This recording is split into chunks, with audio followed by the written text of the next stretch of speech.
Hello YouTube, how's everyone doing? It's Professional here. So today I have some really good news for you guys. Now when this update was first coming out, I was also really curious about one thing. Not just the content in the update, but I was curious about if there's going to be any gameplay improvements, any bug fixes, any just major changes to the game. Not adding new content, but just if they're going to change existing things in the game, because there's a lot of things that are pretty broken in this game, like the Oppressor Mark II is one example of that. And the Oppressor Mark II has actually been changed in this update.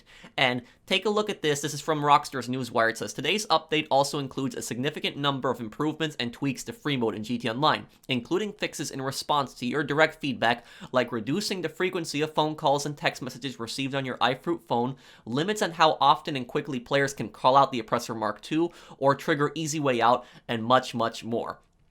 Okay, so what did Rockstar do exactly to the Oppressor Mark II? What is the change? We're going to cover the Oppressor Mark II first, and then we'll cover Easy Way Out. So the Oppressor Mark II, as everybody knows, this vehicle is extremely powerful. This is the most abused vehicle in GT Online. You can't find like any 30-player lobby without somebody spamming this. Almost every 30-player lobby, somebody is spamming this. And even if people aren't fighting each other with it, they're still using it to like get around the map. So it's the most overused vehicle in the game. The problem with it, though, is just the griefing has just gotten out of control. Because whenever, anybody gets blown up with this thing, they can just call Moore's Mutual, spawn in with their motorcycle club, spawn another one, go after you. Its missiles are very accurate, and it has countermeasures, but sure you guys know all of that. So what did they do exactly? What they did was, if you spawn an Oppressor Mark II, like I am right here, and this is one of the few cases you guys will see me using an Oppressor Mark II, but if you spawn an Oppressor Mark II, and you basically get blown up, so you get blown up when you're on that Oppressor Mark II, you actually have to wait a 5-minute cooldown to call in another one. And that 5-minute cooldown starts the moment that you actually get blown up. And if you try to despawn it and call another one in, you have to also wait 5 minutes. So the 5-minute cooldown would actually start the moment that it actually gets blown up. But the thing is, though, is that there is actually some ways to actually get around this. And the people that spam Oppressor Mark IIs, they are going to do this, at least in my opinion. But basically, it doesn't completely fix the problem. It does help, but it doesn't completely fix the problem, because what people can do is they can have their Oppressor Mark II in their terabyte, and then all they would basically need to do is they would need to go back to the terabyte, and once they get in the terabyte, they don't gotta wait the cooldown. They can just get it, and they can just fly right out.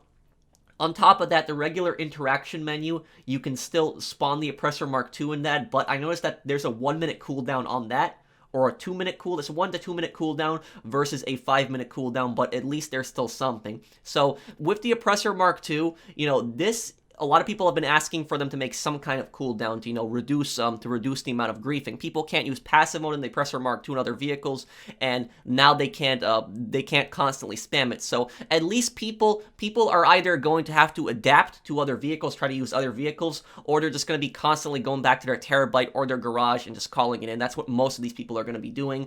But, this is good because it'll actually encourage people to use some other vehicles in this game, because people are just so dependent on the Oppressor Mark II in PvP, and that is just all people use. Like, whenever I fight anybody in PvP in this game, it's almost 95% of the time, it's an Oppressor Mark II. I actually got griefed a few weeks ago, by a laser, but I was actually happy that it was actually a laser that I was actually getting killed by for once, and not an Oppressor Mark II.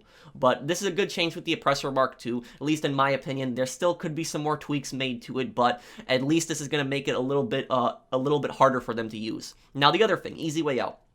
Now, Easy Way Out, this has been a problem in the game for many, many years. So what is exactly wrong with Easy Way Out? What happens? There have been so many people that just abuse Easy Way Out. They just constantly kill themselves. And look, I don't have anything against people that like friendly PvPs. If you like friendly PvPs, I have nothing against you. I have nothing against friendly PvP players. But it's oftentimes, I'm not looking for a fight. Oftentimes, a lot of me and my friends aren't looking for a fight. Guy comes out of nowhere, starts blowing us up. Then when we fight back against those people, all they basically do is Easy Way Out. They get one lucky kill on you, and all they do is Easy Way Out, and then they act like they beat you. There's 1-0, all that other nonsense.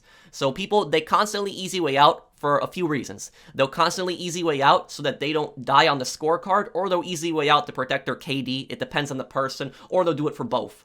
But there's a variety of reasons people Easy Way Out, and I don't think any of the reasons are really valid. I don't ever Easy Way Out. Even when I'm in the worst possible situations, I'll be in the worst places. I don't Easy Way Out. I don't go into passive mode. I don't do any of that. So what basically happens here with Easy Way Out is whenever you try to kill yourself, you do Easy Way Out, you have to wait a 5-minute cooldown. Each time, you gotta wait a 5-minute cooldown.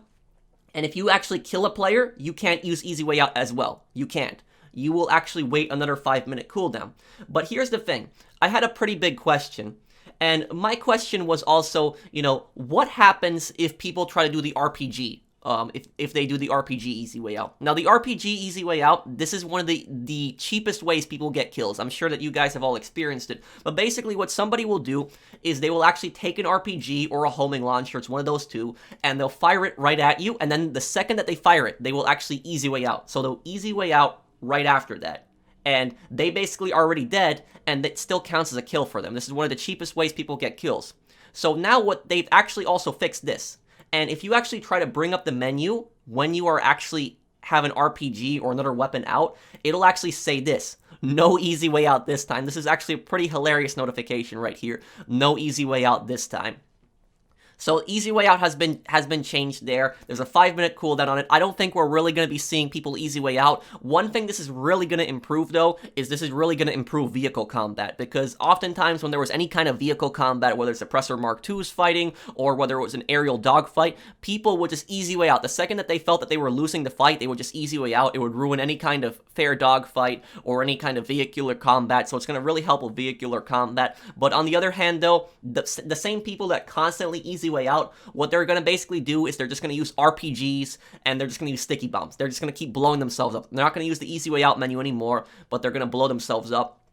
And on top of that, there's also one additional thing. If you actually kill yourself in this game, it doesn't matter if you don't use the easy way out mechanic, it will still count as an easy way out. So even if you just accidentally blow yourself up, you won't be able to use easy way out for another 5 minutes.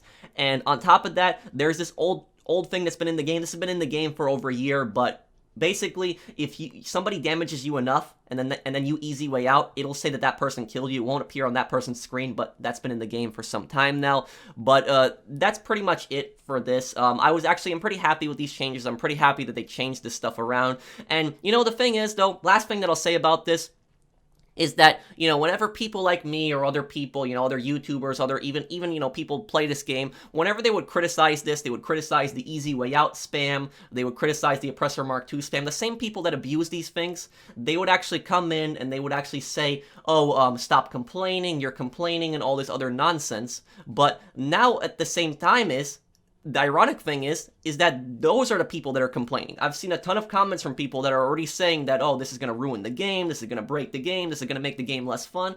How is that fun when somebody just constantly spawns an Oppressor Mark II? You're trying to you're minding your own business, you're trying to do a sell mission. Some guy spawns an Oppressor Mark II, you blow them up, 30 seconds later they spawn another one, you gotta blow them up, and on top of that, the insurance cost, that's not fun when somebody's constantly spamming that, and that's been a problem in this game for a long time. As for easy way out, like I said, don't got anything against PvP players, but I just can't stand it when somebody attacks you and they're just constantly easy way outing. GTA Online is the only multiplayer game that I have ever seen where people intentionally kill themselves to avoid dying. Every single other multiplayer game that I've played that involves some kind of PvP, if you actually die, if you kill yourself, it will negatively affect your stats.